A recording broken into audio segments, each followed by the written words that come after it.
બા हाँ बेटा બા આર્યાના મમ્મી ક્યાં છે? बेटा ये तो ગયા કહેતા હતા કે આર્યાની લાશને પોતાને ગામ લઈ જવી છે એટલે તો પછી મને જગાડે શા માટે નહીં? એમને આમ એકલા કેમ જવા દીધા? પણ બેટા એમણે પોતાના નાના 2 બાળકોના મને સોગંદ આપ્યા અને કહ્યું કે તને નહીં જગાડું અને જતા જતા કહેતા ગયા કે ગતિને કહી દેજો કે મારી સાથે તો જે થવાનું હતું એ થયું પણ હવે ગતિ બધું ભૂલી જાય. ભૂલી જાઓ? કોઈ એક માણસ કોઈ છોકરીનું ખૂન કરી દે છે અને એની લાશને દરિયા કિનારે નાખી દે છે અને એ વાતે હું ભૂલી જાઉં? બા તમે જ કહેતા હતા ને કે તમે હંમેશા મારી સાથે છો. હા તો બેટા પછી અત્યારે હું તો હજી તારી સાથે છું દીકરા, તારી સાથે જ છું બેટા, પણ હું શું કરી શકું દીકરા? હવે હું ઘરડી થઈ, અશક્ત ને લાચાર, તારી મદદ કઈ રીતે કરી શકું બેટા? તમે મારી મદદ કરી શકો છો બા, કરી શકો છો. તમે જ તો મારી પ્રેરણા છો. તમારામાં જે લડત, જે આ ખુમારી છે એ જ મારા માટે પૂરતા છે. હા બા, હું લડીશ. બસ તમારો વિશ્વાસ મારી સાથે હોય તો હું એ લોકોને જરૂર ગોતી કાઢીશ. પણ બેટા કેવી રીતે? અરે એની માએ જ્યાં કોઈ પણ જાતની ફરિયાદ નથી નોંધાવી અને પોલીસોએ પણ આ કેસને આત્મહત્યાનું નામ આપી અને ભીનું સંકેલી લીધું. આપણી પાસે કોઈ પુરાવો નથી, કશું જ નથી. હથિયાર વગરની આ લડાઈ આપણે કઈ રીતે લડી શકીશું બેટા? હથિયાર મારી પાસે છે બા. હા? ને એ છે કલમ. કલમ? કલમની તાકાત તલવાર કરતાં પણ વધારે હોય છે અને આ વાત હું સાબિત કરીને જ રહીશ. મને પૂરેપૂરો વિશ્વાસ છે કે નિશિકાંત શેઠ મારી મદદ કરશે. નિશિકાંત શેઠ? હે કોણ બેટા? નવયુગ પેપરના માલિક. અખબારી જગતમાં એમની શાખ બહુ ઊંચી છે. નીડર તંત્રી તરીકે એમને આજ પહેલાં આવા ઘણા કેસીસ એમના પેપરમાં છાપ્યા છે અને આ જ રીતે સત્યને આખા સમાજની સામે લાવ્યું છે. હું આજે એમને મળવા જવાની છું.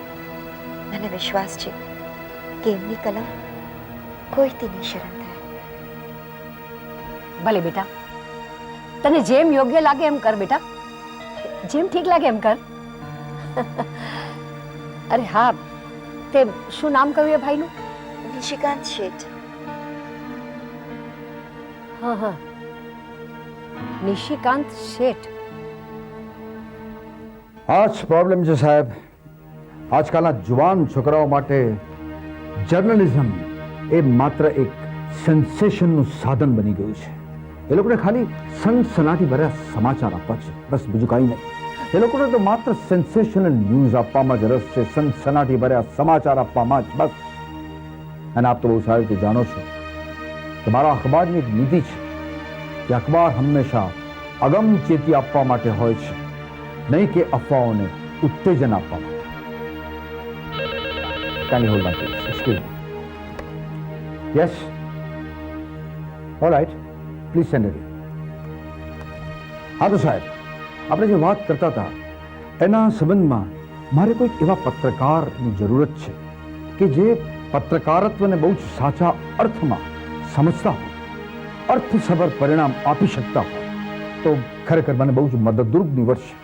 I'm really in need of some very good people. Right, sir? Okay.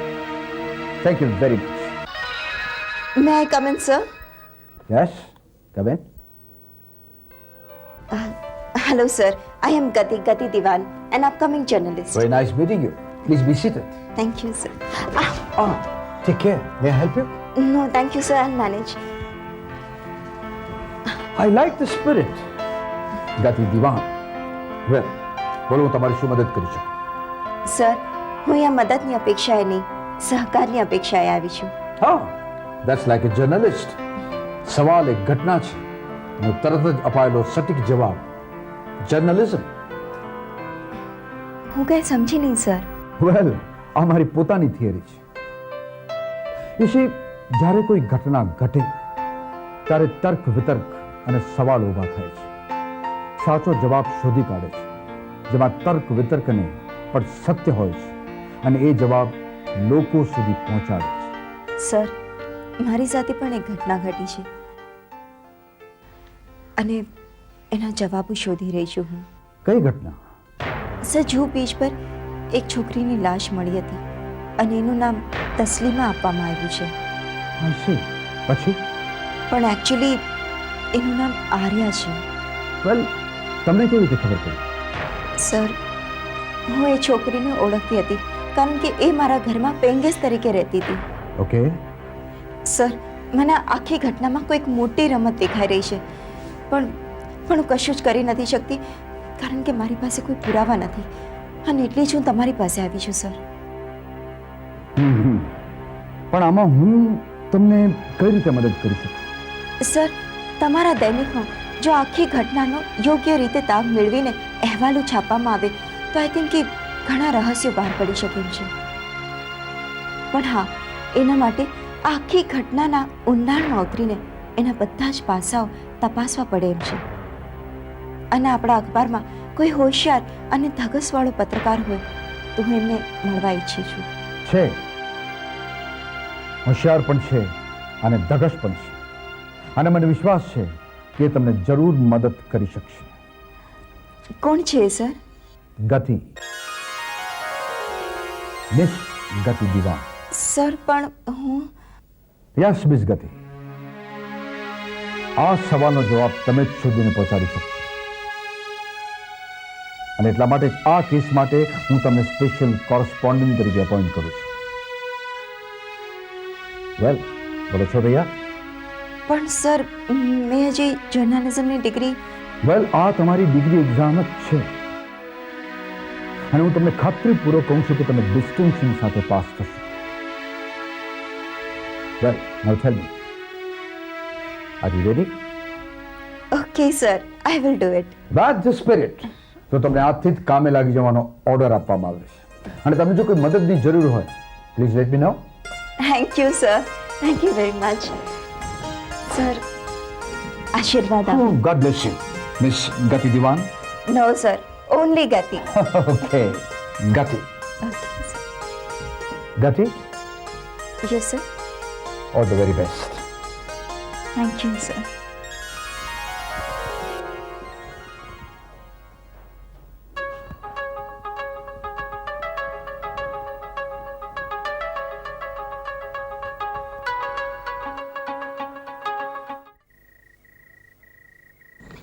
અરે, અને એ તો પછી મને જોતા જ રહી ગયા. હા, તે જોતા જ રહી જાય ને, મારી દીકરી છે જ એવી.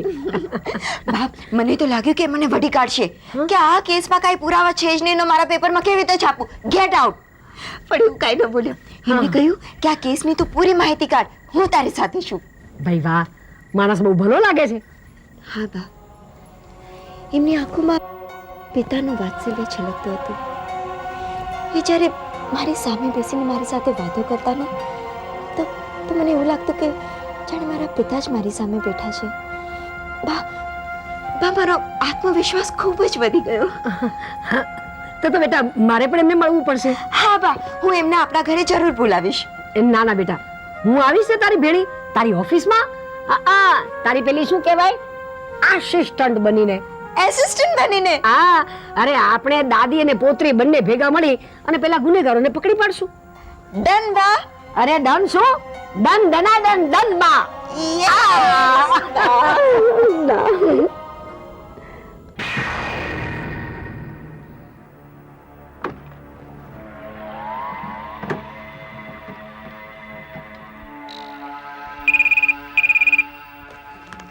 Hello Nishikant Sheth here. એટલે તમે હજુ જીવતા છો સાહેબ? વોટ? Who are you? કોણ બોલો છો તમે? મેં સાંભળ્યું છે કે પેલી દરિયા કિનારેથી મળેલી લાશના કેસને તમે ફરી પાછા તમારા પેપરમાં ઉછાળવા માંગો છો? જો ભાઈ, આ મામલો છે ને અમારા અખબારનો અંગત મામલો છે. એ અંગતવાળા વધુ પડતી હોશિયારી નહીં કરવાની, સમજો ને? અને હા, બીજી વાત સાંભળી લે, આ કેસની ખણખોદ કરવાની તમે તપાસ જે છે તે બંધ કરી દેજો, સમજ્યા ને? નહીં તો તમારી કમર ખોદી નાખશો અમે. જો ભાઈ, ખણખોદ કરવાનું કામ અમારું છે. અને બીજી વાત, મને ડરાવવાનો પ્રયત્ન તો નહીં જ કરતો, કારણ કે ડર વેચીને મેં મારું અખબાર શરૂ કર્યું છે. અરે શેઠજી, હું તમને ડરાવતો નથી, હું તો તમને ચેતવણી આપું છું. હા, તમે વહેલી તકે આ કેસને ભૂલી જાઓ, નહીં તો નહીં તો શું? શું કરેલી છે? જો ભાઈ તું અત્યારે પોતે મૂંઝવણમાં નહીં રહે, તારે શું કરવું છે શું નહીં એ તું પહેલા પોતે નક્કી કરી લે. બાકી હવે હું આ કેસના ઊંડાણમાં જઈશ અને સત્ય શોધીને જંપીશ. તારાથી થાય તો તું કરી લે, જે તારામાં હિંમત હોય તે કરી લે. Okay?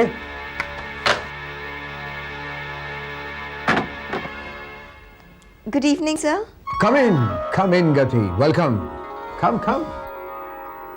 Oh, best. Please. Thank you sir.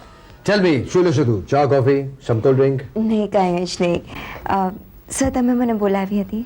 હા, well, ગતિ બેટા, મેં તને કહ્યું હતું કે તું મારું ન્યૂઝપેપર જેમ તમ જલ્દી જોઈન કરી લે અને તને ફોન કરીને અપોઇન્ટમેન્ટ લેટર આપવા માટે જ અહીંયા મેં તને બોલાવી છે. પણ શું સર? વેલ, થોડો ખચકાટ થાય છે. મારે જર્નલિઝમની ડિગ્રી મેળવવાની બાકી છે એ માટે. ના ગતિ બેટા, એવું નથી. એક પત્રકાર માટે માત્ર ડિગ્રીની જ જરૂર નથી હોતી. એક ખરા પત્રકારના બધા જ ગુણ મને તારામાં દેખાય છે અને એટલે જ મને આ ડિગ્રીની કોઈ જ જરૂર નથી. પણ એકચ્યુઅલી મને ડર છે. શેનો ડર સર? હમણાં જ તારા આવતા પહેલા આર્યાનો કેસ આપણા પેપરમાં ન છાપવા માટે મને ફોન ઉપર ધમકી આપવામાં આવી હતી અને એટલે જ મને થાય છે કે આ આર્યાનો કેસ હું બીજા કોઈ જર્નાલિસ્ટને સોંપી દઉં, કારણ કે કદાચ એ લોકો તને હેરાન પણ કરે. તો શું બીજા કોઈ જર્નાલિસ્ટ પર હુમલો નહીં થાય? વેલ, થઈ શકે. તો પછી હું શું કામ નહીં? જો બેટા, તું સમજતી નથી. હું બધું જ સમજુ છું સર. તમે મને આ કેસ એટલા માટે સોંપવા નથી માંગતા કારણ કે તમને એમ લાગે છે કે મારી શારીરિક ખામીના કારણે હું એમનો સામનો નહીં કરી શકું. પણ સર, મને એમ હતું કે તમને મારી શક્તિઓ ઉપર વિશ્વાસ છે, તમે મને નબળી નહીં ગણો. બટ ઓકે સર, તમે આ ન્યૂઝપેપરના માલિક છો, બધો જ નિર્ણય લેવાનો તમારો અધિકાર છે. પણ સર, ફક્ત એક વાર તમે મને મોકો આપો અને હું સાબિત કરી બતાડું કે હું કોઈથી પણ ઓછી નથી ઉતરતી. હું પણ લડી શકું છું સર, મારામાં એ હિંમત છે, હું કોઈથી નથી ડરતી. હવે નિર્ણય તમારો છે સર. ગતિ, જતા પહેલા તું આ તારો અપોઇન્ટમેન્ટ લેટર લેતી જા. Thank you sir. આજથી તું આ અખબારમાં જર્નલિસ્ટ અસિસ્ટન્ટ તરીકે જોડાય છે અને તારો સૌથી પહેલો કેસ હશે આર્યા ખૂન કેસ. Thank you sir. તારી હિંમત ઓછી આંકવા બદલ આઈ એમ રિયલી વેરી સોરી. તારા ચહેરા પરનો ઉભરાતો વિશ્વાસ જ કહી આપે છે કે તું શારીરિક રીતે ભલે હેન્ડીકેપ હોય પણ મનથી જરાય નથી. અને મને ખાતરી છે કે આ કામ તું જ બરાબર પાર પાડશે. Thank you sir. જો ગતિ, હમણાં તારા આપણા નવયુગ અખબારમાં 2 આર્ટિકલ છપાયા છે, એને લીધે તું લોકોની જાણમાં આવી ગઈ છે અને હવે જો એ લોકોને ખબર પડે કે તું જ આ કેસ હેન્ડલ કરી રહી છે તો એ લોકો કદાચ તારા પર હુમલો કરી શકે. So beware, you must take extra care. Don't worry sir, I can fight. I trust you Gati. Thank you. તો હું જાઉં સર. ઓકે, ધ્યાન રાખજો તારું. Wish you all the best and may God help you. Thank you sir.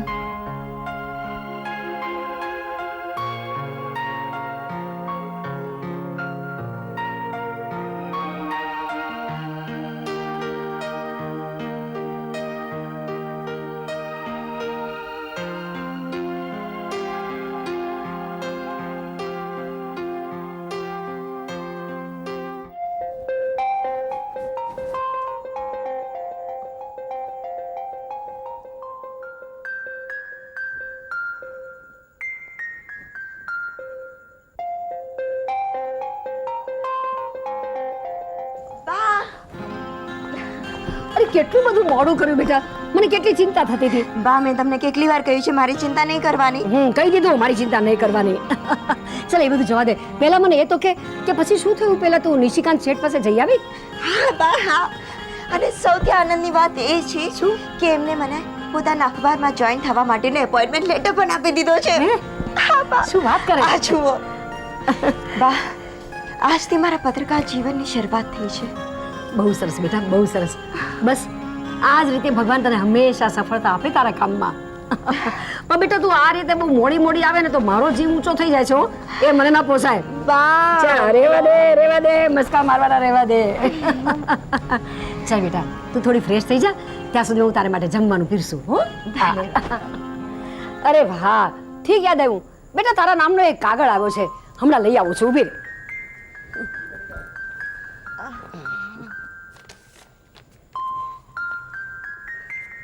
આ રહ્યો બેટા, જો જો તો ખરી, આના ઉપર ચોખ્ખું સરનામું એ નથી લખ્યું ને, એટલે બહુ ફરતો આવ્યો લાગે છે. સ્ટેમ્પ પણ નથી લગાડી એના પર, મારે પૈસા ભરવા પડ્યા. અરે આવો કોનો લેટર હોય? ચાલ રહેવા દે, અત્યારે પછી વાંચવા નહીં બેસી જતી, મોડું થાય છે. જમવા ચાલ, પછી બધી વાત. Okay okay.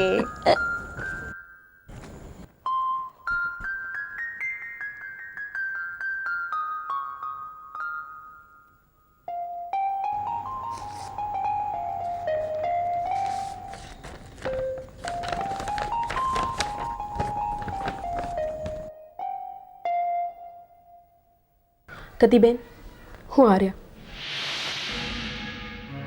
કતિબેન, હું બહુ મુસીબતમાં છું. મેં તમને જે કંપનીની વાત કરી હતી ને, એ લોકો ફ્રોડ છે. ટાઈમ ઓછો છે એટલે દુકાનમાં વાત કહું છું. નોકરીની શોધમાં એક દિવસ મેં છાપામાં ઓફર જોઈ અને ઇન્ટરવ્યૂ માટે ત્યાં ગઈ. હું ત્યાં પહોંચી ત્યારે વેરી ગુડ, एक्सीलेंट, वाह क्या बात है, वाह वाह. અરે બેન, ક્યાં હતી અત્યાર સુધી તું? અરે તારા જેવી લાયક વ્યક્તિઓને તમને બહુ જરૂર છે, પણ એક કામ સારું કર્યું છે તો અહીંયા આવી ગઈ. હવે જોજે તું. હા, અમે તને ક્યાંથી ક્યાં પહોંચાડી દઈએ, સમજી? એટલે તું જોતી રહેજે હું તારા માટે શું શું કરું છું. પણ હા, તને કયા પ્રકારનું કામ જોઈએ છે? જે પ્રકારની મારી આવડત છે અને મારું ભણતર છે. અરે આવડતને માર ગોલી, આવડત અને ભણતરથી કાંઈ થતું નથી. જે કંઈ થાય છે ને એ અક્કલથી થાય છે, સમજી ને? મહિને ₹25,000નો પગાર, કંપનીનો ફ્લેટ અને કંપનીની ગાડી, આ બધું તને ચાલશે? 25,000 પગાર? યસ. હા, અત્યારે તને 25,000 મળશે, ધીરે ધીરે 30, 40, 50 પણ મળી શકે. પણ મારે કામ શું કરવાનું છે? કામ કંઈ જ નહીં. તારું ભણતર અને તારી આવડત એ મુજબ તને કામ આપવામાં આવશે. તું શું કામ ચિંતા કરે છે? હું બેઠો છે ને ચિંતા કરવાવાળો, શમશેર ખાન. ખાન સાહેબ, ખરેખર? તો તને શું લાગે છે આ મજાક કરું છું? અરે આટલી મોટી જાહેર ખબર મેં પેપરમાં આપી છે, શું કામ આપી છે? તારો પાસપોર્ટ ક્યાં છે? પાસપોર્ટ? કેમ? અરે ગાંડી, પાસપોર્ટ તો જોઈએ કે નહીં? જો દુબઈ જવાનું થયું તો પાસપોર્ટ તો જોઈએ કે નહીં? દુબઈ? હા ભાઈ, દુબઈ. અરે ₹25,000નો પગાર આ દેશમાં તને કોણ આપશે? પણ દુબઈમાં કઈ કંપની છે? અરે અમારી જ કંપની છે, અમારી એક બ્રાન્ચ છે ત્યાં. બોલ, તારી શી ઈચ્છા છે? દુબઈમાં જઈને ₹25,000 કમાવાની કે અહીંયા રહીને 2500 કમાવાની? બોલ. હું આ નોકરી કરીશ, પણ મારી પાસે પાસપોર્ટ નથી. નો પ્રોબ્લેમ. પાસપોર્ટ સાઇઝ એક ફોટો તું મને આપી દેજે, હું પાસપોર્ટની વ્યવસ્થા કરી લઈશ. પણ તમે? ના, હું કરી લઈશ ને, પણ એક પ્રોબ્લેમ છે. શું? જો બેન, તમારે મારી એક વાત તો માનવી જ પડશે. જો દુબઈમાં નોકરી કરવી હોય તો આ તમારું આર્યાબારે જે નામ છે ને એ બદલવું પડશે. અને હા, બીજી વાત, તમે કહ્યું હતું કે તમારા લગ્ન પણ નથી થયા, તો થોડો પ્રોબ્લેમ થશે. પ્રોબ્લેમ? ના, પ્રોબ્લેમમાં એવું છે કે અમારી જે દુબઈમાં કંપની છે ને, તો તો ત્યાં પરિણીત સ્ત્રીઓને જ અમે પ્રવેશ આપીએ છીએ. એટલે તો શું અને આ નોકરી ન મળે? ના ના, તમને નોકરી મળશે, જરૂર મળશે તમને, પણ તમારે પરણવું પડશે. શું?